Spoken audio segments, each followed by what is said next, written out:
rest assured, there is no doubt whatsoever that the Khawarij were the most evil, one of the most corrupt and faithless sects ever to have existed in Islam. Everyone agrees that the first sect or the first firqa in Islam was the firqa of the Khawarij. In fact, Ibn Taymiyyah himself admits this. Ibn Taymiyyah writes in his Fatawa book that there is absolute ittifaq between the Tabi'un, between the great scholars, that the first bid'ati group, meaning those who had turned away from the Quran and Sunnah, certainly were the Khawarij. Why are we mentioning this? If they were in the early part of Islam, why are we talking about them, and why is it necessary to talk about them in detail? Unfortunately, the Khawarij have again become topical. The reason is that because people are looking at the events in Iraq, in Syria, in Libya and the likes, they are seeing what Daesh are doing at the moment, the so-called Islamic State, and basically a lot of good observers are indicating that whatever you see in Daesh and whatever you see in these individuals, they are basically the reappearance of the Khawarij. They have the same acts and they have the same beliefs behind them. Today though, however, I will begin with a report which had been reported by Sayyiduna Abu Sa'id al-Khudri radiyallahu ta'ala anhu. And it is important you remember this name, you will need it at the end of the dars. Abu Sa'id reports this hadith and it has been recorded by many of the great Imams, including Imam al-Bukhari in his Sahih. After the Battle of Hunayn, the Prophet sallallahu ta'ala alayhi wa sallam was in Medina Sharif and the Mal Ghanimat came to him, meaning the war spoils and the booty, and he was responsible, as given this role by Allah subhanahu wa ta'ala, to distribute this war spoils amongst the Muslims. This was after the Battle of Hunayn. Ibn Hajar rahmatullahi alayhi, he writes that what was the Mal Ghanimat that was being distributed amongst the companions? Subhanallah, it was gold nuggets. Gold nuggets had been found as war spoil, and the Prophet ﷺ was distributing this amongst his companions. The gold nuggets, they were in particular being distributed amongst 4 companions. When this was going on, an individual appeared whose name was Abdullah ibn Zul al-Khuwaysira. Al-Khuwaysira belonged to the tribe of Banu Tamim. Ibn Hajar described what this man looks like. He said he had a bushy beard, totally shaved on top. He had a nishani and a sign of excessive sajdas here. You might have seen individuals that look like this in this day and age as well.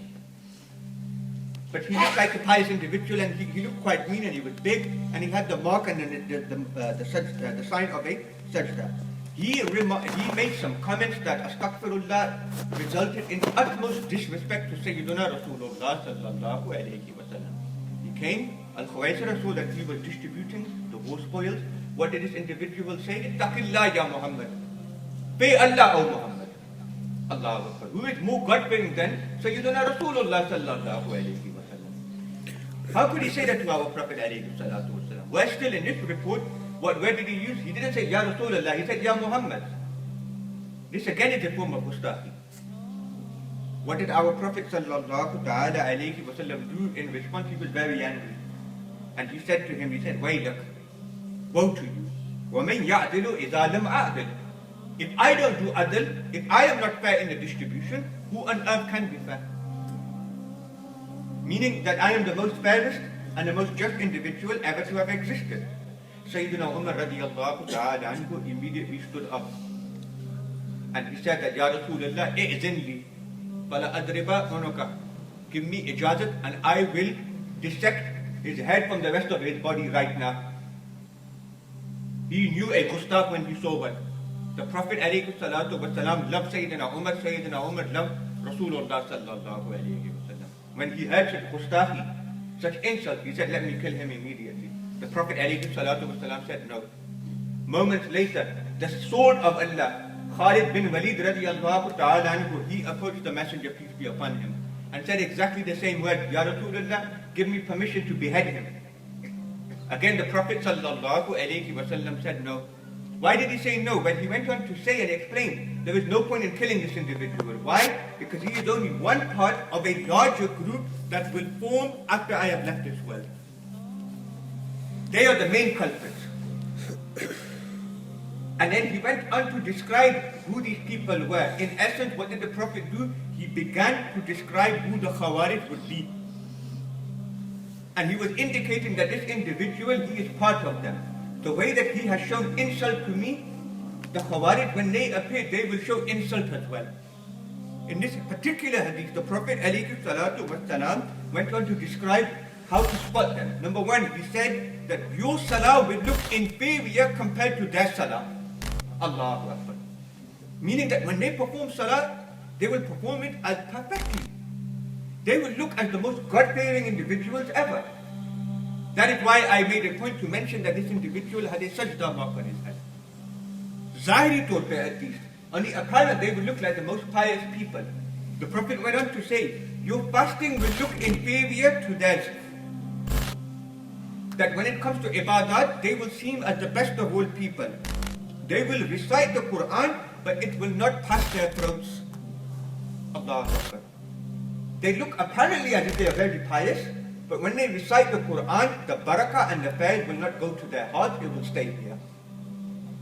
There is another report which suggests that here in this one it says Yakra'un al-Quran. They will recite the Holy Quran. In another report it suggests that they will quote the Quran, meaning to give evidence. In order to put evidence to people, they will always quote the Quran of the Allah subhanahu wa ta'ala. But in this one, what will they do? They will recite the Quran. And then finally, what did our Messenger, peace be upon him, say? He said, they will leave the religion of Islam like an arrow leaves a bow. Meaning they will have nothing to do with our religion. Our Prophet sallallahu alayhi wa sallam, in this particular report of Bukhari, was describing what the Khawarij look like, what their actions will be. Remember, the reporter of this hadith was Abu Sa'id al-Khudri radiyallahu ta'ala anhu. Abu Sa'id al-Khudri radiyallahu ta'ala anhu, after explaining this hadith, he goes on to say that I heard these words from my messenger, peace be upon him. And I also took part with Sayyidina Ali karramallahu wajhahu in a battle against the Khawarij during the Khilafah of Sayyidina Ali. And Abu Sa'id himself said that when we fought these people, when we waged war against the Khawarij, he said, Wallahi, just like our messenger, peace be upon him, had described these people, physically and otherwise, that is exactly how we found the Khawarij to be. Word to word, head to head, description to description. What our messenger told us, that these are the people who will appear and you will fight them, this is exactly what happened.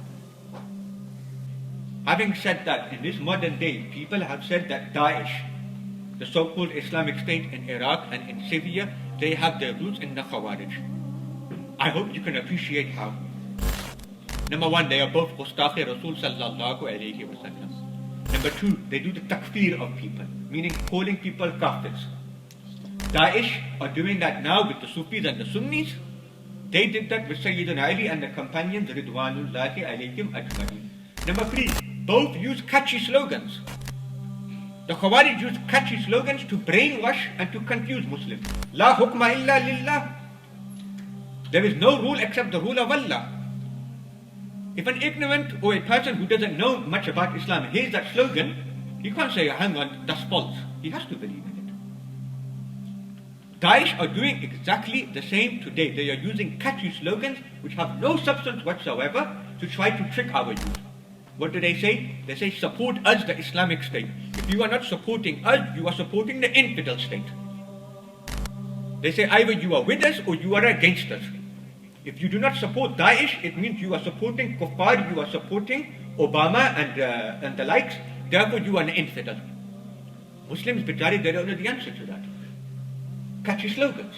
Like Sayyidina Ali karramallahu wajhahu al-Kareem explained, Kalimatu haqqin, the words are right, urida biha batil. But what is the intention behind it? The intention behind it is false. This is the reality, this is the brainwashing tactics that they use.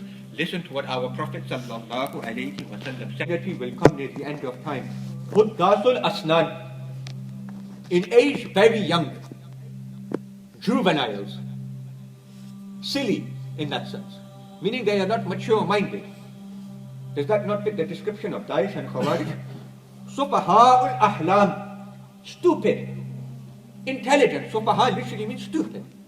Meaning in full, they are completely brainwashed, they are useless in that sense. يَقُولُونَ مِنْ خَيْرِ قَوْلِ الْبَرِيَّةِ. They will quote from the best possible sources, meaning the Quran and Sunnah of our Prophet alayhi salatu wasalam. The Khawarij did this, Daesh are doing this today as well. لَا يُجَاوِزُ إِيمَانُهُمْ حَنَاجِرَهُمْ. Iman will not pass their throats. It is all just apparent show. The sajda marks are just apparent on the forehead. It doesn't mean anything. They have no taqwa in their hearts. They have no iman in their souls. And then he went on to say, فَأَيْنَمَا لَقِيتُمُوهُمْ فَاقْتُلُوهُم. Wherever you meet them, then you should kill them. فَإِنَّ فِي قَتْلِهِمْ أَجْرًا لِمَنْ قَتَلَهُمْ يَوْمَ الْقِيَامَةِ. Why? Because whoever confronts this group, whoever confronts these bid'atis, then on the day of judgment, that person will win a reward from Allah subhanahu wa ta'ala.